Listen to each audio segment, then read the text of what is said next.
Assalamu alaikum everyone. Welcome to Vocab Grab. You learn English with easy lessons. In this lesson, I'm going to teach you English words with Urdu meaning and sentences.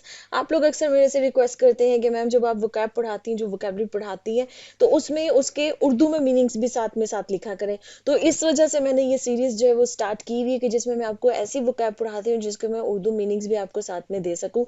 वैसे तो मैं बाकी जो भी vocabulary की मेरी जितनी भी वीडियोज होती हैं उसमें मैं आपको एक्सप्लेन करती हूँ उनका मतलब, लेकिन हर वर्ड के लिए ना आपको उसका रेलिवेंट उर्दू में वर्ड नहीं मिलता है. और वर्ड कुछ वर्ड्स होते हैं जो डिटेल्ड एक्सप्लेनेशन जो है वो रिक्वायर करते हैं, फिर उनको मैं बाकी वीडियोस में वो वोकैब आपको पढ़ा देती हूँ. तो ये जो सीरीज है इसमें फिर मैं वो वर्ड्स वो वोकैबलरी इकट्ठी करती हूँ जिनके कि मुझे रेलिवेंट उर्दू मीनिंग्स जो है वो बता मिल जाते हैं, तो वो मैं आपको इनमें पढ़ाती हूँ. तो चलो जी शुरू करते हैं. हमारा आज का जो फर्स्ट वर्ड है वो है जी खूपियस. खूपियस जो है एडजेक्टिव है और इसका मतलब होता है something that is abundant, ample और ओवरफ्लोइंग इन क्वांटिटी और एक्सटेंट, जिसको हम उर्दू में बकसरत कहते हैं या हम कसीर कहते हैं. क्या मतलब इन दोनों वर्ड्स का उर्दू में जब हम कहते हैं, इसका मतलब होता है कोई चीज जो बहुत ज्यादा तादाद में मौजूद हो. ठीक है, बहुत अबंडेंट हो, बहुत ज्यादा हो, वो एम्पल हो, ओवरफ्लोइंग. ओवरफ्लोइंग मीन्स के जरूरत से ज्यादा हो, जितनी के जरूरत है किसी चीज की उससे भी ज्यादा हो. ठीक है, तो बहुत ज्यादा के मीनिंग में एम्पल का मतलब भी यही होता है, बहुत ज्यादा. तो खूपियस का मतलब ये सारे आप ना अबंडेंट, एम्पल, ओवरफ्लोइंग, इनको ये खूपियस ये सारे सिनोनिम्स हैं एक दूसरे के. ठीक है, इनको इस तरह से भी आप इनको याद कर लीजिए. जिन जिन स्टूडेंट्स को सिनोनिम्स की बहुत जरूरत होती है तो उनके लिए बता रही हूँ. ठीक है, तो खूपियस जैसे कि किसी इंसान के पास बहुत ज्यादा नॉलेज है तो आप कहेंगे that person has copious knowledge. Copious knowledge मतलब कि बहुत ज्यादा और किसी पर्टिकुलर फील्ड में हो सकता है उसका बहुत ज्यादा नॉलेज हो. इसी तरह से जैसे आपने कहना फसलें बहुत ज्यादा हुई तो आप कहेंगे खूपियस क्रॉप्स. ठीक है, कि क्रॉप्स जो हुई हैं वो बहुत ज्यादा मतलब कसीर तादाद में हुई है. ठीक है, तो किसी भी चीज की तादाद को, उसकी क्वांटिटी को, उसकी अबंडेंस को आपने बताना है कि बहुत ज्यादा है, तो वहां पर हम खूपियस यूज करेंगे. जैसे कि after the heavy rain there were copious puddles of water in the streets. आप जब कभी आप देखें कभी हैवी रेन होती है तो अक्सर हमारे जो होती हैं स्ट्रीट्स होती हैं, गलियां होती हैं, उनमें वो छोटे छोटे गड्ढे से पड़ जाते हैं जिनमें पानी खड़ा हो जाता है. ठीक है, उनको पडल्स बोलते हैं. ठीक, तो वो जो खूपियस पडल्स कि मतलब बहुत ज्यादा तादाद में जो है ना वो पडल्स बन जाते हैं, कि गड्ढे बन जाते हैं और उन गड्ढों में जो है वो पानी खड़ा हो जाता है. ठीक, तो वो खूपियस तादाद में होते हैं, मतलब बहुत ज्यादा तादाद में होते हैं. अच्छा जी, नेक्स्ट हमारे पास है हीडलेस. ये भी बड़ा अच्छा एडजेक्टिव है हमारे पास. हीडलेस का मतलब होता है someone who is lacking in care, attention और माइंडफुलनेस. गाफिल इंसान. अच्छा, ये इसको समझ लीजिएगा कि हम हीडलेस इंसान किसी ऐसे इंसान को कहेंगे कि जिस काम के लिए उस इंसान को रखा हुआ है ना, या जो उसकी जिम्मेदारी है काम करने की, उसमें उसकी अटेंशन नहीं है, उसमें जो है ना उसकी तवज्जो नहीं है, उसकी वो केयर नहीं कर रहा है, तवज्जो से उस काम को नहीं कर रहा है. जैसे आपने कहीं पर आप आपने आपका कोई बिजनेस है और आपने कोई अकाउंटेंट रखा हुआ है. अब वो जो अकाउंटेंट है वो तवज्जो से जो है वो अकाउंट्स को मैनेज नहीं कर रहा है, तो वो आपका हीडलेस अकाउंटेंट है, मतलब बड़ा गाफिल किस्म का अकाउंटेंट है कि जो कि तवज्जो से अकाउंट्स को मैनेज नहीं कर रहा है. और उसकी वजह से जो है जो भी फाइनेंशियल जो भी डाटा आपके पास आता है वो फिर उसमें जो है कोई ना कोई जो है वो डिस्क्रिपेंसी होती है. ठीक है, उसमें कुछ ना कुछ मसले होते हैं. तो हीडलेस है कोई इंसान जो कि अपना काम ठीक तरीके से नहीं कर रहा है. कोई शॉप के ऊपर हीडलेस हो सकता है, कोई ड्राइवर हीडलेस हो सकता है अगर वो ड्राइविंग जो है वो तवज्जो से नहीं कर रहा है. ड्राइविंग बहुत तवज्जो वाला काम होता है, तो ऐसा हीडलेस ड्राइवर भी कोई हो सकता है. कोई भी ऐसा इंसान जो तवज्जो से काम नहीं कर रहा है, जो भी काम उसको उस वक्त मिला हुआ है, तो वो हीडलेस है. जैसे कि इसका सेंटेंस है, he was so heedless of traffic that he almost got hit by a car while crossing the street. मतलब वो इतना गाफिल था ट्रैफिक से, वो बिल्कुल वो केयर नहीं कर रहा था, टेंशन उसकी टेंशन नहीं थी ट्रैफिक की तरफ, तवज्जो नहीं थी ट्रैफिक की तरफ. वो इतना हीडलेस था उसे कि वो ऑलमोस्ट जो है ना वो गाड़ी से टकराने लगा था जब वो स्ट्रीट को क्रॉस कर रहा था. ठीक, अच्छा जी, नेक्स्ट हमारे पास वो है जी शबी. शबी भी एडजेक्टिव है और इसका मतलब होता है something that is in poor condition, worn और शोइंग साइंस ऑफ निग्लेक्ट. खस्ता हालत जिसको हम कहते हैं, खस्ता हाल कहते हैं ना उर्दू में. मतलब कोई भी चीज जो पुरानी हो जाए और क्योंकि उसकी केयर नहीं की हुई है, जैसे कोई घर होता है, अब वो आज से कोई 20-25 साल पहले अगर खरीदा हुआ वो घर है या बनाया हुआ कंस्ट्रक्ट किया हुआ वो घर है और उसकी अगर केयर नहीं की हुई है, तो आप देखिए कि इतने साल गुजरने के बाद उस घर की जो कंडीशन है वो बड़ी पुअर हो जाती है. ठीक है, तो उसको आप शाबी कहेंगे, शाबी होम. मतलब कि घर की हालत काफी खस्ता होगी. खस्ता हाल हम कहते हैं ना, घर की हालत बड़ी खस्ता है इस घर की.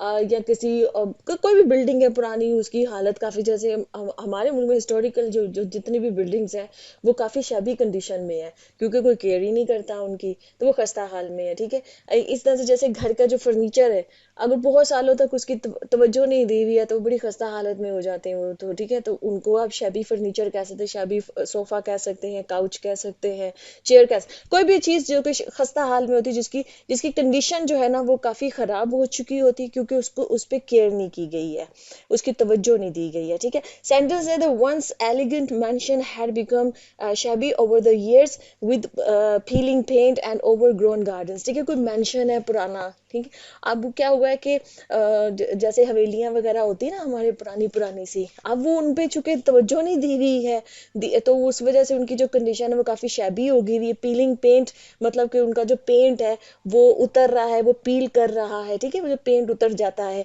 एंड ओवरग्रोन गार्डन्स, और जो गार्डन्स है जो बाहर भी, उसमें इतनी बड़ी बड़ी घास उगी हुई है। ठीक है, ओवरग्रोन मतलब कि किसी ने वहां पर जो है वो तवज्जो नहीं दी, उनको काटा नहीं, तो झाड़ियां और ये सारे जो वो सारी चीजें जो वो ओवरग्रोन होगी हुई है। ठीक जी, नेक्स्ट हमारे पास वर्ड है वो है जी हैगल। हैगल जो है ये वर्ब है और इसका मतलब होता है टू नेगोशिएट और bargain over the terms of a transaction, typically in an attempt to get a better deal. भाव करना जिसको हम कहते हैं। अच्छा, इस वर्ड को समझ लीजिए कि वैसे ये सारे आपके जो है ना वो डेली यूज कन्वर्सेशन में इस्तेमाल होने वाले वर्ड्स हैं, इनको आप अपनी डेली कन्वर्सेशन में भी इस्तेमाल कर सकते हैं। देखिए, हमारी जो मदर्स वगैरह हैं वो जब जाती हैं किसी शॉपकीपर पे कोई चीज़ खरीदने जाती हैं, किसी शॉपकीपर के साथ जब बात करती है तो वो क्या कर रही होती है, वो बार्गेन करती हैं। ठीक है, bargain word is a correct word, ठीक है, वो बिल्कुल ठीक वर्ड है। लेकिन हैगल जो है ना ये इसमें थोड़ा सा ना मतलब बार्गेन से थोड़ा सा ज्यादा इसकी वेरिएशन, वेरिएशन नहीं कह सकते, मतलब इसको आप ज्यादा बड़े कॉन्टेक्स्ट में आप इसको इस्तेमाल कर सकते हैं। फॉर एग्जाम्पल, आप इसको जब हम दुकानदार से कोई चीज खरीद रहे होते हैं तो वहां पर जब हम बार्गेनिंग कर रहे होते हैं उसको भी हैगल करना कह सकते हैं। इस तरह जैसे आप घर में बड़ी बड़ी चीजें, जैसे आप कार की, हैगल का मतलब होता है कि आप बेटर डील हासिल करने की कोशिश करते हैं वो किसी भी चीज की। ठीक है, कि मुझे बेहतर से बेहतर डील मिल जाए, कि मुझे कम से कम पैसों से अच्छी चीज मिल जाए। वो जो बेटर डील, जैसे आप कोई घर खरीदते हैं या आप कोई गाड़ी खरीदने जाते हैं तो वहां पर आप कोशिश करते हैं ना कि मुझे बेहतरीन डील मिल जाए। आप कोई कहीं पर कोई फ्लैट खरीदना चाह रहे हैं तो वहां पर आप कोशिश करते हैं कि मुझे कम से कम पैसों में अच्छे से अच्छा जो है ना वो मिल जाए, फ्लैट मिल जाए या घर मिल जाए या जो भी। तो वो डील जो आप करने की कोशिश करते हैं उसको हैगल करना कहते हैं, कि आप निगोशिएट करते हैं। आप रियल एस्टेट एजेंट्स जो होते हैं उनके साथ निगोशिएट करते हैं, आप उनके साथ जो है वो बार्गेन करते हैं, तो ये हैगल करना कहलाता है। हैगल जो है वो छोटी से छोटी चीजें लेके बड़ी से बड़ी चीज के लिए इस्तेमाल हो सकता है। जैसे कंपनीज करती हैं, कंपनीज बेटर डील हासिल करने की कोशिश करती हैं, वहां पर आप देखिए ना कितनी देर तक निगोशिएशन चलती है, दोनों पार्टीज बैठी होती हैं जिनके दरमियान में डील जो है वो फाइनल होनी होती है। ठीक है, तो वो हैगल, उसको भी हैगल करना कहेंगे। अब वहां पर अब बार्गेन वर्ड थोड़ा कंपनीज में कम इस्तेमाल होता है, मेरा नहीं ख्याल कंपनीज में बार्गेन वर्ड या इस्तेमाल होता है, वहां पे तो निगोशिएशन वर्ड जो वो ज्यादा इस्तेमाल होता है कि जी निगोशिएशन चल रही है ताकि बेटर डील हासिल की जा सके, तो उसको हैगल करना भी आप कह सकते हैं। ठीक है, तो भाव करना कि जब आपको बेहतरीन जो है वो डील मिल जाए, कि आपको कम से कम पैसों में जिसमें आपका ज्यादा फायदा हो, आपको ज्यादा अच्छी चीज मिल जाए। जैसे कि सेंटेंस है the couple haggle with the real estate agent to lower the asking price of the house they wanted to buy. ठीक है, कपल ने क्या किया, हैगल किया, मतलब कि बार्गेन किया उसके साथ, तो मतलब बातचीत की और बेटर डील हासिल करने की कोशिश की कि हमें जो है रियल एस्टेट के साथ कि हमें लोअर आस्किंग प्राइस जो है ना, मतलब लोअर मिल जाए, जो प्राइस मांगी गई है उस घर की, उससे हमें कम प्राइस में जो है वो घर जो है वो मिल जाए जो वो खरीदना चाहते थे। नेक्स्ट हमारे पास है वो जी स्किम्पी। अच्छा, स्किम्पी को समझ लीजिए। स्किम्पी का मतलब होता है that is very something that is very small, इनएडिक्वेट और लैकिंग इन क्वांटिटी, साइज और कवरेज। अब इसका मैंने सेकंड में ना एक्स्ट्रा एक मीनिंग लिखा है। एक्चुअली वो ऊपर कंप्लीट हो रहा है, ऊपर भी कवर हो रहा है वो वर्ड, वो है कपड़ों के लिहाज से शॉर्ट एंड रिवीलिंग, और स्पेशली लड़कियों के लिए। किसी लड़की ने अगर छोटे कपड़े पहने हुए हैं और उसकी स्किन जो है वो शो हो रही है तो उसके ऐसे ड्रेस को स्किम्पी ड्रेस कहा जाता है।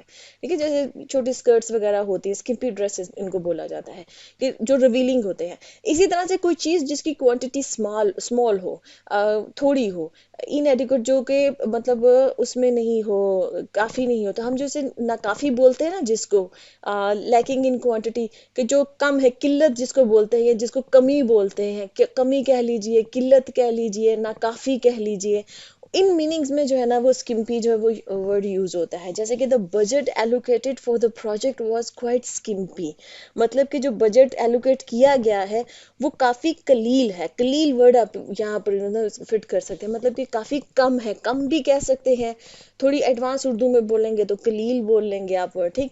तो मतलब कि वो बजट जो है वो काफी कम है, वो काफी कलील है, making it challenging to meet all the necessary expenses. क्योंकि बजट कम है तो वो फिर इस वजह से ये बहुत चैलेंजिंग हो जाएगा कि जो भी एक्सपेंसेस जो अखराजात हैं वो सारे अखराजात पूरे हो सके इस बजट के अंदर। तो स्किम्पी बजट है, ठीक, बहुत काफी छोटा है। इसलिए कपड़ों के लिए भी कहा जाता है कि स्किम्पी क्लोथ्स है या स्किम्पी ड्रेस है।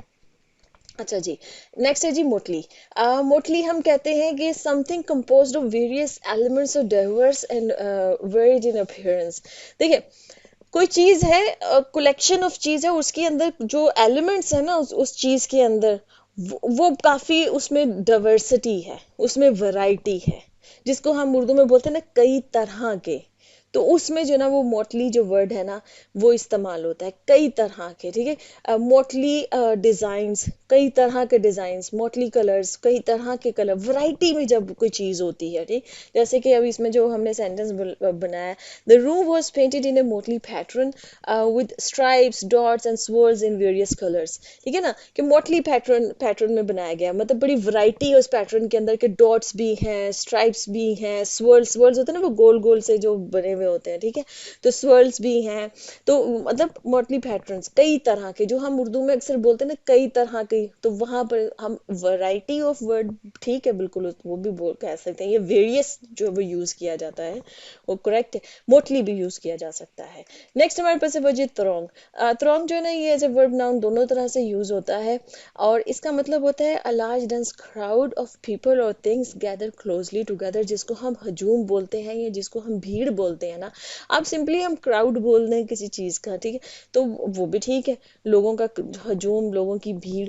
थ्रोंग्स भी बोल सकते हैं, उससे थोड़ा सा एक एडवांस वर्ड है, जैसे कि सेंटेंस है the throng at the train station during rush hours made it difficult to find a seat. Throng जो कि क्या, लोगों का हजूम। हाँ ठीक है ना, आप ट्रेन स्टेशन वगैरह पर जाएं आप, और जब जब पीक आवर्स होते हैं, रश आवर्स होते हैं, तो वहां पर जाएं तो कितने लोगों का हजूम होता है, ठीक है, तो वो थ्रोंग होता है। आप उसको क्राउड भी बोल सकते हैं, सिंपल है, बिल्कुल ठीक है। तो ठीक है, तो made it difficult to find a seat, अब ऐसी सिचुएशन में सीट हासिल करना जो है वो मुश्किल होता है। नेक्स्ट हमारे पास है वो जो हुडलम। हुडलम कैसे किसको कहा जाता है? हुडलम एक ऐसे इंसान को कहा जाता है हु एंगेजेस इन क्रिमिनल और एंटी सोशल एक्टिविटीज, जिसको हम उबाश गुंडा टाइप लोग कहते हैं ना, उनको हुलीगन्स भी बोला जाता है, ठीक। गुंडे जो होते हैं, गुंडे टाइप जो लोग होते हैं, और हुडलम भी बोल सकते हैं उनको, ठीक। सेंटेंस है the neighbourhood had become a less safe place to live due to the increasing presence of हुडलम्स।